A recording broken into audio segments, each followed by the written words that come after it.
सकहीं प्रयाग प्रभाऊ कलुष पुंज सुंदर मृगराऊ। प्रयाग की ऐसी सुंदर उपमा श्री रामचरितमानस में तुलसीदास जी ने बड़े ही सजीले ढंग से व्याख्यायित किया है। आज उसी का सजीव चित्रण दिख रहा है इस हरे भरे पार्क में।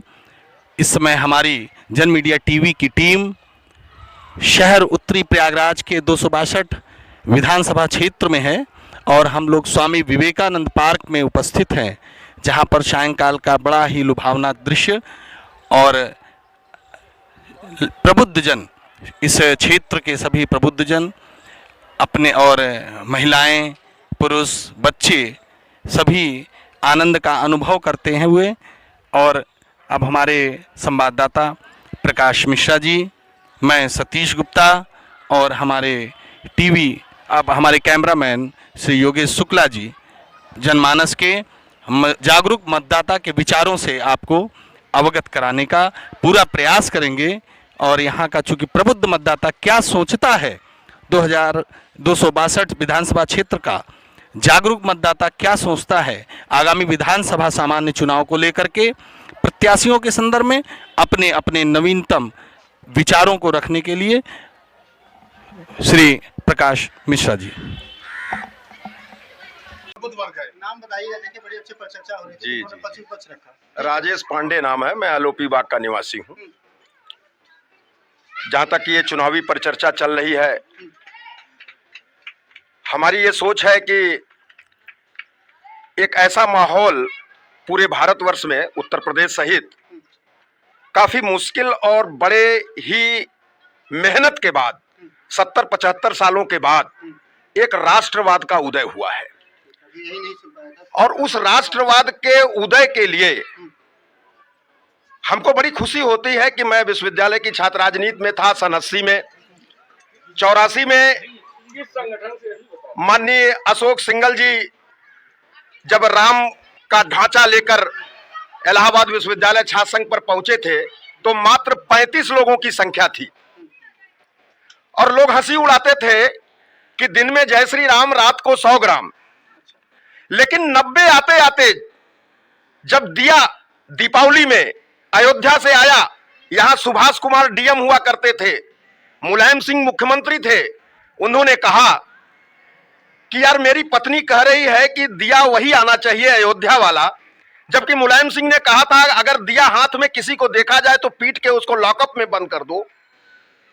तो हमने अपनी छात्रा विंग को लगाकर सुभाष कुमार डीएम को, इलाहाबाद के डीएम को मैंने वहां भेजवाया और 90 आते आते लोगों के ड्राइंग रूम में जय श्री राम हो गया। मुझको बड़ी खुशी हुई। और आज यह स्थिति हो गई है कि गांव-गांव में मैं विरोध भी करता हूं तो कहते हैं नहीं, भारतीय जनता पार्टी एक राष्ट्रवादी संस्था है। इस राष्ट्रवाद के लिए हम लोग यही आज चाहते हैं। कई वर्षों से, 70-75 वर्षों से, देश की आजादी के बाद से इस देश के अंदर राष्ट्रवाद खत्म हो गया था और यहां तक कि विदेशी शक्तियां हावी हो रही थीं। अगर वही स्थिति रहती तो देश को पुनः गुलाम होने में कोई देर न लगती। मैं इतना ही इस चुनाव के माध्यम से यह संदेश देना चाहूंगा नौजवानों को, गरीबों को, बुजुर्गों को, पूरे आम नागरिकों को कि इस राष्ट्रवाद की मशाल को बुझने न दें, जिसको मोदी ने बड़े मुश्किल से सन 2014 में यहाँ स्थापित किया है। आपने राष्ट्रवाद को बोला तो क्या महंगाई, रोजगार, कुछ लोगों ने महंगाई को बोला। हाँ, इसको देखिए 2 सालों से, हाँ ठीक है, ये विपक्ष कहता है कि भारतीय जनता पार्टी में महंगाई बहुत बढ़ी है। एक भ्रामक प्रचार किया है। हम सभी लोग पढ़े लिखे हैं, टीवी से जुड़े हैं, गूगल से जुड़े हुए हैं। अगर हमारी बात झूठी हो तो उसको सर्च कर ले। 2 सालों से ये कोरोना का पूरे दुनिया के अंदर एक महामारी आई। आज अमेरिका जो रिच कहा जाता है, 40 वर्षों में ऐसी महंगाई नहीं आई थी वर्तमान समय में। ये कोरोना का इम्पैक्ट है, ये मतलब जो कोरोना का इम्पैक्ट है। और एक सेकंड, वर्तमान में हिंदुस्तान के अंदर इस समय 6% केवल महंगाई बढ़ी है और कांग्रेस के काल में 12.5% फीसदी थी, जबकि कोई कोरोना काल नहीं था। जवाब देता ये भाजपा के प्रत्याशी रहे, इसलिए उसकी वाली कर रहे हैं। इनको डाटा का पता नहीं है। सुन लीजिए, एक बात बताना चाहते हैं। हम कोरोना के पहले की अर्थव्यवस्था की बात, महंगाई करते हैं। कोरोना के पहले पेट्रोल क्या भाव था? कहना है कि इतना होने के बाद भी 6% है हमारे अपने बात। एक झूठ बोल रहे हैं, इनको पता नहीं है। हाँ, इनको नहीं मालूम। कुछ नहीं, हम एक बार कैरी करते हैं, एक लाइन बोलते जाइए ताकि हम नाम बताइए संक्षेप में अपने मुद्दे पर। आ रही है, ले लो। ठीक है, चलिए यहाँ पे बड़ी अच्छी बात है क्योंकि सब अनुभवी लोग थे, तर्क पे सारी बातें हो रही थी। युवा यहाँ पे मिस थे, हमारे पास 2 युवा मतदाता आ गए। ठीक है, तो आपने सबके विचार तो नहीं सुने हैं, लेकिन कुछ ने भाजपा, कुछ ने कांग्रेस और ये सारी मुद्दों पे यूथ क्या सोचता है इस चुनाव के बारे में। ठीक है, जब 27 तारीख वोटिंग है, यूथ किस मुद्दों को लेकर के वोट करने जाए? सबसे पहले तो थैंक यू, मुझे मौका मिल रहा है बोलने के लिए। मेरा नाम विदुषी श्रीवास्तव है और मैं खुद एक गवर्नमेंट एम्प्लॉय हूँ। मैं फूड एंड सिविल सर्विसेज में जॉब करती हूँ। मुझे ऐसा लगता है कि यूथ के लिए जो सबसे इम्पोर्टेंट मुद्दा है वो इस वक्त है हमारा जॉब का। जॉब बहुत कम आ रही हैं, लोगों की जॉब नहीं लग रही है। और दूसरा जो मुझे एक बहुत अहम मुद्दा लगता है वो है लिटरेसी रेट का। अगर हम अपने उत्तर प्रदेश की बात करें तो उत्तर प्रदेश का जो लिटरेसी रेट है वो लगभग 67 to 68% है। उसमें महिलाओं का 58 to 59% है, बस बहुत कम है। आप बाकी स्टेट से कंपेयर करेंगे तो उनका लिटरेसी रेट बहुत बेहतर है। तो ये एक बहुत अहम मुद्दा है कि अपने यहाँ पर लिटरेसी रेट पर, एजुकेशन पर और जॉब पर बहुत फोकस होना चाहिए। एज अ यूथ मुझे तो यही लगता है कि ये मेरे लिए मुद्दे हैं। जी, अपेक्षा किससे दिखती है, क्योंकि आपके पास 1 2 3 4 ऑप्शन जी, मुझे ऐसा लगता है पार्टी जो भी आए, जो भी जीते, मैं यहाँ पे किसी से अपेक्षा हो नहीं, सारे लोग आपको सुन रहे नहीं, किस पे दिख रहा है कि हाँ नहीं, देखिए ये तो बहुत ही पर्सनल चॉइस होती है, ये मैं पब्लिकली नहीं बोल सकती हूँ। बट मैं बस इतना चाहती हूँ जो भी जी उसमें जी नहीं, सारे पार्टीज का घोषणा पत्र बहुत अच्छा है, सबने बहुत अच्छी चीजें प्रस्तुत की हैं जनता के लिए। जो भी आती है पार्टी, बस यही है कि यूथ पर बहुत फोकस करे, क्योंकि यूथ ही है जो देश को बहुत बढ़िया बनाएंगे। हम तो चाह रहे हैं कि मतलब लोगों को जाए कि हाँ सभी ने देखे नाम लेकर के पार्टी को बोला। ठीक है, चलिए थैंक आप युवा हैं। ठीक है, अभी हम बात कर रहे थे, ये भी युवा मतदाता थे, उन्होंने मुद्दों की बात कर दी कि ठीक है कि हमारे लिए शिक्षा सबसे इम्पोर्टेंट है। बड़ी फिगर्स के साथ आई, आपके दिमाग में क्या चलेगा जब वोट करेंगे और क्या चाहते हैं? एक्चुअली मैं चाहता हूँ कि सरकार, मेरा नाम अंकुर कुमार पांडे है। मैं चाहता हूँ कि ये सरकार फिर आए। कारण इसका ये है कि हमारा काफ़ी समय जो है कोरोना काल में नष्ट हो गया, तो सरकार को इसलिए फिर आना चाहिए कि इस सरकार में शिक्षा व्यवस्था सही रहती है। इस सरकार में जितनी नियुक्तियां होती हैं सब नियमता होती हैं, कोई बेईमानी नहीं होती है, ट्रांसपेरेंसी है जी। और जितने लोग कुर्सी बैठते हैं सब पढ़े लिखे और कार्य करने वाले लोग बैठते हैं। तो मैं चाहता हूं कि ये गवर्नमेंट फिर आए, और अब हमको तो लगता है कि ये गवर्नमेंट आएगी तो शिक्षा, महंगाई, इन्हीं सब पे काम करेगी। कुछ कमी रह गई है? नहीं, कमियां तो रहती, देखिए टाइम लगता है, कोई चीज़ का समय लगता है। जैसे बच्चा पैदा होता है तो 18 साल में उसके पास जनता ने देखिए, आप सबको, कांग्रेस को, सपा को, बसपा को, भाजपा को, सबको देखा। तो उसको कंपैरेटिव स्टडी करते हुए आपको क्या सरकार से ज्यादा सब जातिवादिता पे चलते हैं, तो जो ये जातिवादी पार्टी ने सबके लिए काम किया है इसने। नहीं, वो अपनी अपनी सबकी सोच है, कौन क्या बोलता है, कौन क्या कह रहा है, हमसे उससे नहीं लेना। ठीक है, नाम बताइएगा। ठीक है, आप भी यूथ हैं? मेरा नाम सचिन मिश्रा है, मैं लोपी बाग में रहता हूँ। मैं यूथ के लिए यही कहना चाहता हूँ, पहले जैसे शिक्षा में देखिए, शहर के लड़के जो पढ़ना नहीं चाहते थे गांव में चले जाते थे, इंटर कॉलेज में एडमिशन ले लेते थे और नकल के बल पे पास हो जाते थे 70% 60%, और आकर के यहाँ पे नौकरियां मांगा करते थे। तो ये हमारे जो उप मुख्यमंत्री दिनेश शर्मा जी हैं सरकार के, वो जाकर के हेलीकॉप्टर से उतरे और नकल को बंद कराया। तो कहीं ना कहीं ये जो लोग भ्रष्टाचारी लोग हैं, ये हल्ला तो मचाएंगे, शोर तो मचाएंगे। थोड़ा व्यवस्था दुरुस्त करने में समय लगेगा। 3 साल सरकार ने काम किया, 2 साल कोरोना ने खा गया। और रही बात रोजगार की, तो मुलायम सरकार की, अखिलेश यादव सरकार की कई वैकेंसियां कोर्ट में जाके फंसी हुई थी। जब तक वो क्लियर ना होती तो नई वैकेंसी कैसे निकाल करके किसी को जॉब दे दिया जाता। लोगों को समझना पड़ेगा, और सरकार बहुत कार्य कर रही है युवाओं के लिए। 4.5 लाख रोजगार सरकार दावा कर रही है, लेकिन ट्रांसपेरेंसी आई है। उससे लगता है कि सेवा आयोग, यादव सेवा आयोग बन चुका था। एक जब रिजल्ट आते थे 100 लोग आते थे तो 99 लोग यादव मिलते थे, 1 आध तो कोई अदर जाति का मिल जाता था। अभी अखिलेश जी का घोषणा पत्र में देख रहा था शिक्षा मित्रों को नियमित करने का। तो आप बताइए कि करंट टाइम अगर आपकी सरकार बन रही है तो पहले सोचिए कि जो युवा कुछ नहीं कर रहा है, जिसके पास एक सोर्स ऑफ इनकम कुछ नहीं है और पढ़ा है, बीएड किया है, टेट क्वालिफाइड किया है, उसको आप रोजगार नहीं दे रहे हैं। शिक्षा मित्र तो कुछ पा रहे हैं, फिर उनको नियमित करने की बात। उनसे ज़्यादा एजुकेटेड लोग हैं, उनको मौका दिया गया कि आप टेट क्वालिफाइड करिए, सब चीज़ें करिए, नहीं कर पा रहे हैं तो जबरदस्ती आप बैठाएंगे, नौकरी देंगे? सर आपका स्वागत है। नाम बताइएगा और बड़े संक्षेप में मुझे बताइएगा कि सबकी बात आप सुन रहे थे, युवा अपने मुद्दे लेकर के आए हैं, अनुभवी लोग, आपने इतने सारे चुनाव देखे हैं। जी हाँ। क्या लगता है इस पर मुद्दा क्या होगा और कैसे सरकार चली जाएगी? वर्तमान सरकार जो है वो अच्छा कार्य कर रही है, आप ठीक, संतुष्ट है, कुछ मगर हम सेंट्रल गवर्नमेंट से संतुष्ट नहीं है, नहीं है। क्योंकि उनकी जो वित्त मंत्री जी जो हैं, हाँ। उनकी नीतियों से हम संतुष्ट हाँ, नहीं उन्होंने हैं। कहा कि सबको अपेक्षा थी कि चुनावी अपेक्षा आएगी, को मारिए गोली सर, उन्होंने बर्बाद कर दिया लोगों को, हाँ। हमारे जैसे लोगों को खासकर, जिनको 5% इंटरेस्ट पे ले आए हैं। ये आप पहले हमें आदमी मिले हैं जो कि मोदी योगी में से बोल रहे हैं योगी ठीक है मोदी खराब है। नेचुरल है भाई, उनकी वित्त मंत्री जो है, हमारे जैसे लोग यहाँ जितने लोग बैठे हुए हैं ऑलमोस्ट उसमें से सारे या तो रिटायर्ड होंगे या इन सर्विस होंगे। ठीक है, I was never in service, ना मैं रिटायर्ड हुआ ना मैं सर्विस में था। ठीक मेरे जैसे लोग जो हैं 72 साल की उम्र है, जो फिक्स रखा है उसी का इंटरेस्ट खा रहे हैं, उसको आप 5% पे ले आए, ठीक है, क्यों? ठीक है। हम पूछ रहे हैं, बताइए नहीं, क्यों? देखिए हम तो आपका क्वेश्चन लेके जाएंगे। हाँ तो ठीक बस है? उनसे पूछिए हाँ, तो क्यों? हम, यही कांग्रेस टाइम में, नहीं, लिसन कांग्रेस टाइम में हमको 10% और 9% मिलता था, आज हमें 5% मिल रहा है। हमको अपने दवाइयों का का अलग से अरेंजमेंट करना पड़ता है। हमारे प्रोग्राम यूपी मांगे जवाब है, तो जवाब आप मांगेंगे, सरकार तो हम जवाब मांग रहे हैं। ठीक है, तो ये प्रश्न रखा जाएगा, आपका भी प्रश्न रख रहे हैं, सबने अपने अपने प्रश्न रख रहे हैं, ठीक है। एक और बात रही एक मिनट, दूसरी चीज ये, हम मोदी जी को नहीं, योगी जी को नहीं कुछ कह रहे हैं, मगर हम मोदी जी को कह रहे हैं, लोगों को बुरा भी लगेगा। ये डबल इंजन से सिंगल इंजन पे हम चल रहे हैं, क्योंकि हमें वास्ट उसमें देखना है, ठीक है ना। ये कहते हैं हमने बहुत किया, क्या किया आपने, बताइए क्या किया? बीज हमने डाला है, पौधा हमने तैयार कर दिया, आप फसल काट रहे हैं। देखिए, एक पक्ष लेकर के आए थे, कुछ और जो है हम इसको कंक्लूजन के पास लेकर के जाए। सभी पक्ष विपक्ष दोनों लोग बोल रहे हैं, ठीक है। क्या लग रहा है कि अब जो माहौल बनेगा 27 तारीख को, तो कुछ लोग विरोध में भी हैं, कुछ लोगों को दर्द भी है, सबने अपनी अपनी बात रखी, तो 27 तारीख को क्या कैसा आप सरकार देखना? मैं चंद्रशेखर प्रसाद अलोपी विभाग में रहता हूँ। पहली बात तो यह है कि पहले वोट करना है, उसके बाद चाय नाश्ता वगैरह वगैरह जो कुछ करना है वो चीज़ पहले मतदान, उसके बाद जलपान होंगे। तो देखिए, मुद्दे पे तो है कि 5 साल में मोदी और योगी गवर्नमेंट ने बहुत अच्छा काम किया है। अब अगला 5 साल देना हमें, ये जो काम किया है इन्होंने, इसको कंटिन्यूटी बनाते हुए परफेक्शन की तरफ लेके जाने का।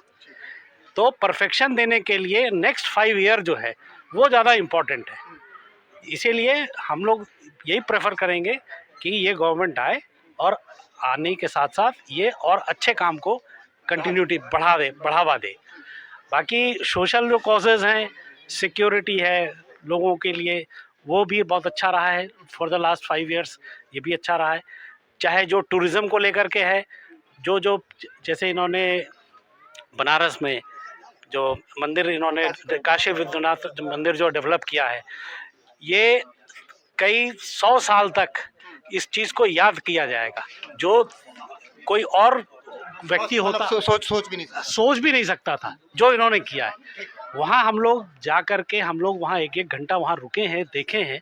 सुबह के 3 बजे 4 बजे भोर में वो जो वातावरण वहाँ बना है, वो पॉजिटिविटी कभी डेवलप नहीं होती अगर ये चीज़ ना किया गया होता। ये फैक्टर कोई नहीं बोला था। जी। सभी लोगों ने अपने अपने पक्ष तो रख ही दिए हैं, ठीक है। मोटा मोटी दिख भी रहा है कि क्या रेशियो आ रहा है। एक जगह का हमने सैंपल उठाया था सभी लोगों से। आपको कैसा लगता है? मैं अशोक कुमार अलोपी बाग का निवासी हूँ।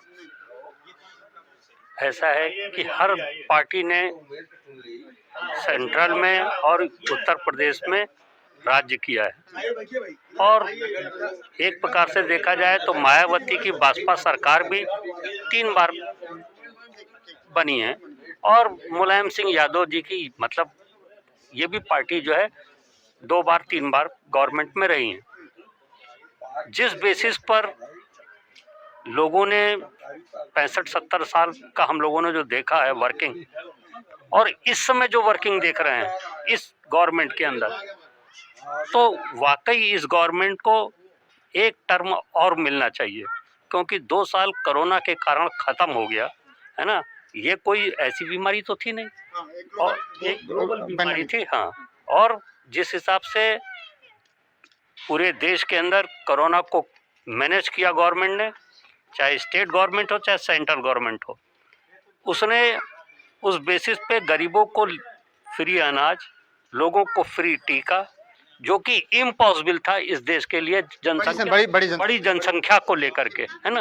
इसमें अप्रिसिएशन तो मिलना है। इसमें तो ये तो फिर इन्होंने अभी फाउंडेशन तैयार, इतना हमारे यूपी का इंफ्रास्ट्रक्चर हर चीज़ के अंदर, मतलब मैं ट्रांसपोर्ट की बात नहीं कर रहा हूँ, एक जर्नल कह रहा हूँ कि इसमें हर चीज़ का इंफ्रास्ट्रक्चर जो इतना ख़राब था, चाहे लॉ एंड ऑर्डर हो चाहे किसी भी चीज़ का हो, पूरा सिस्टम ध्वस्त हो गया था। उसको ठीक करने के लिए एक टर्म इनको और चाहिए। आपके पास लेके जाते हैं, इन्होंने पॉइंट वाइज बता दिया, इंफ्रास्ट्रक्चर, कोरोना पेंडेमिक, टूरिज्म की बात हुई, तो लगता है ये इस माहौल 27 तारीख को जनता सोचेगी और या कोई और? अजय कुमार शुक्ला, अधिवक्ता हाई कोर्ट इलाहाबाद। मैं माननीय अशोक जी की बातों से पूर्ण सहमत हूँ, और भाजपा सरकार ने 5 साल में बहुत अच्छा कार्य किया, इसमें कोई शक नहीं कि 2 साल पैंडेमिक में उसको प्रॉब्लम हो गई, इसलिए पूर्ण विकास नहीं कर पाया। इसलिए मेरे हिसाब से इस सरकार को पुनः एक बार समय मिलना चाहिए। ठीक है, अब इसको हम जो चर्चा थी उसको हम कंक्लूजन पे लेके जा रहे हैं। तो आप अनुभवी भी हैं, इतने सारे थे, सभी लोगों ने सभी लोग अपनी अपनी राय रख चुके हैं। ठीक है, युवा भी थे, अनुभवी थे, महिलाएं भी थी। कुछ लोगों की राय है कि पैंडेमिक था, डेवलपमेंट का इंफ्रास्ट्रक्चर सारी चीज़ें इन्होंने ठीक करी इस वर्तमान सरकार ने, और उसको जो है एक बार चांस और मिलना चाहिए। विपक्ष भी था यहाँ पे जिन्होंने कहा कि नहीं ये जातिवादी सरकार है। कुछ लोगों ने कहा, आपने कहा प्रत्याशी हमारा अच्छा होना चाहिए, उसको हम प्रेफरेंस देना चाहिए, एक विचारधारा को उन्होंने अपने पास रखा है। तो क्या लगता है जो 27 तारीख जो चुनाव होगा, तो जनता किस मुद्दे को लेकर के वोट करनी चाहिए और कैसी सरकार से? भाई उमेश चंद मिश्रा, आलोपी बाग, पूर्व सभासद। राजनीति से भी है, कंक्लूजन भी है आप। हाँ, ऐसा है कि सरकार तो अभी 5 साल के लिए कंटिन्यू करना चाहिए, क्योंकि विकास कार्य जो हुआ वो भी पूर्ण रूपेण नहीं हो पाया, क्योंकि कोरोना काल में लोग बहुत परेशान हुए। गरीब जनता, चाहे साधारण जनता हो चाहे उच्च श्रेणी के लोग रहे हो, सब लोग सभी के लिए तकलीफ था, सभी के लिए सभी प्रभावित हुए हैं। और प्रभावित होने के साथ साथ बड़ी घटना भी थी, तो उसमें जो है विकास पूर्ण रूपेण सरकार कर नहीं पाई, और इसलिए इसको सरकार को एक बार फिर से आना चाहिए और विकास कार्य पूर्ण रूपेण जिससे हो सके। और विकास जैसे गरीब जनता के लिए उन्होंने अन्न भाई कि मरने न पावे, कोई वो न होने पावे, क्षति न होने पावे, इसलिए उन्होंने भंडार निगम से अन्न का विस्तारण करवाया। बहुत ही अच्छा रहा, बहुत प्रशंसनीय रहा। इससे लोग गरीब जनता को राहत मिली और विकास कार्य में अवरोध हुआ, इसलिए विकास कार्य मेन मुद्दा है, उसको जो है होना चाहिए। जन मीडिया टीवी के माध्यम से आपका ले लिया तो आप हो गया था ना, आपका हमने कर अच्छा शुक्ला जी का गया। अरे हाँ, आप बोले संक्षेप में थोड़ा बताइएगा, क्योंकि प्रोग्राम हमारा काफ़ी, हमने 30 मिनट रखा, तो संक्षेप अपना परिचय। जेपी शुक्ला, सेवानिवृत्त राज्य कर्मचारी, आलोपी बाग के रहने वाला हूँ। ये सरकार अच्छा काम कर रही है, दोनों डबल इंजन की सरकार। इनको फिर समय हम लोगों को देना चाहिए, बीजेपी सरकार को कंटिन्यूस करना चाहिए। ठीक है, तो आप फाइनल कंक्लूजन पे थोड़ा सा। फाइनल कंक्लूजन मैं ये कहना चाहता हूँ कि ये सरकार जब अच्छा काम कर रही है तो इसको आप एक बार फिर से चांस तो देंगे ही। और मेरा ये कहना है कि कोई अच्छा काम अगर हो रहा है तो सबको मिल करके और अच्छा काम में हमको हाथ बटाना चाहिए, सपोर्ट करना चाहिए। ये नहीं कि विपक्ष में है, अरे भाई ये हो रहा है वो हो रहा है, तो इस तरह की चीज़ें ना करके मतलब सकारात्मक दबाव बनाए, जहाँ पे कमियां रह गई वहाँ पे दबाव बनाए। और इनकी जो एक मोदी और योगी की जो जोड़ी है, इसमें कोशिश ये रहे कि परफेक्शन की तरफ ये आगे बढ़ के चले। Thank you. थोड़ा तो पॉज कर दीजिएगा। अब इसको जो है हम अपनी चर्चा को कंक्लूजन की तरफ लेके जा रहे हैं। तो कंक्लूड करने के लिए सबसे अच्छा जो होता है वो अनुभव होता है। तो अनुभवी मतदाता हमारे साथ है, परिचय देते हुए पॉइंटों में बताइए। मैं मनोहर लाल नैयर अल्वीबाग का यहाँ का निवासी हूँ और शायद बहुत सबसे सीनियर मोस्ट आदमी यहाँ का हूँ।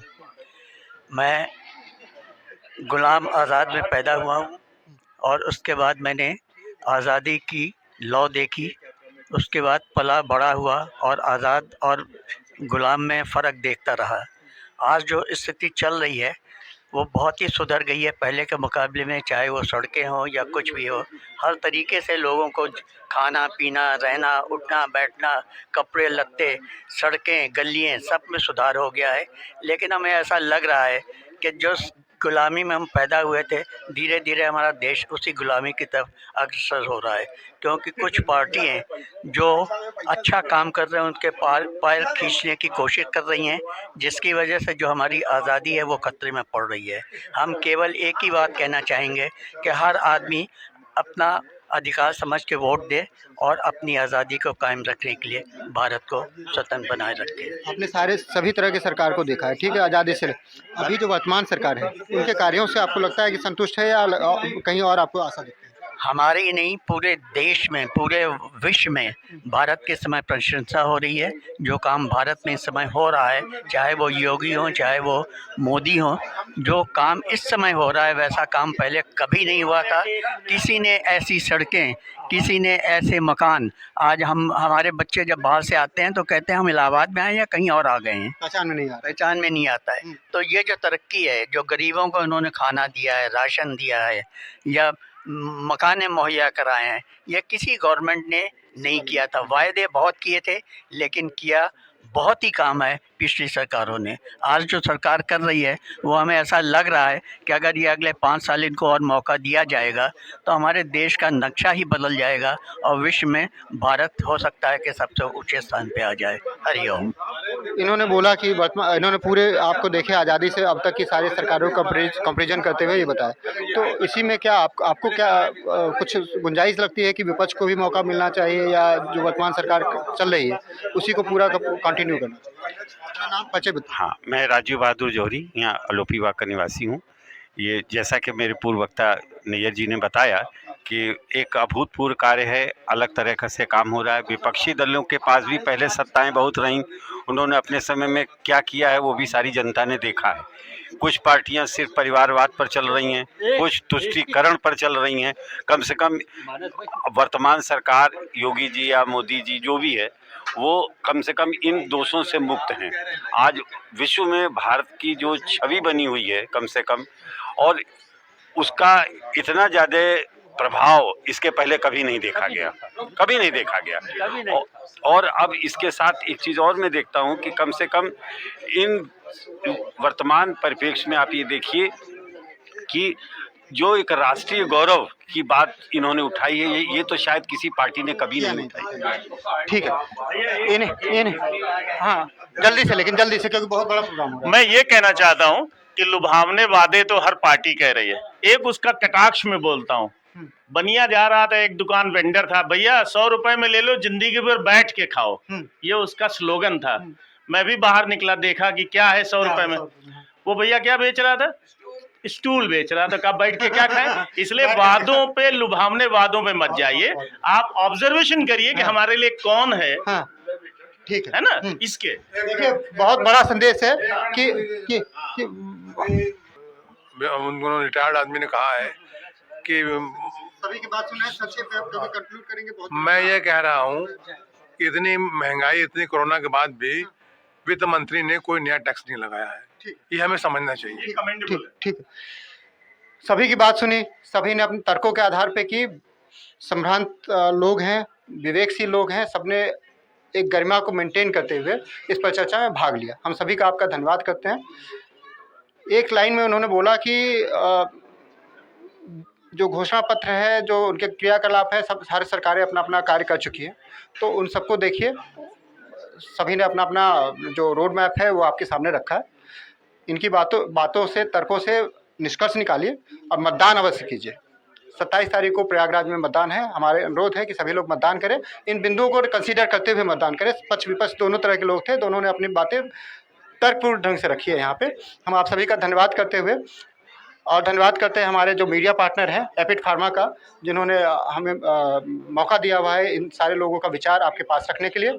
साथ में हमारे वरिष्ठ पत्रकार सतीश गुप्ता जी हैं, जिन्होंने इस प्रोग्राम को अरेंज कराया हमारे लिए, और साथ में जो सारी मेहनत आप देख रहे हैं वो कैमरामैन योगेश शुक्ला जी, और उन सब के साथ आप सबको धन्यवाद व्यक्त करते हुए प्रकाश मिश्रा, जन मीडिया टीवी से। धन्यवाद।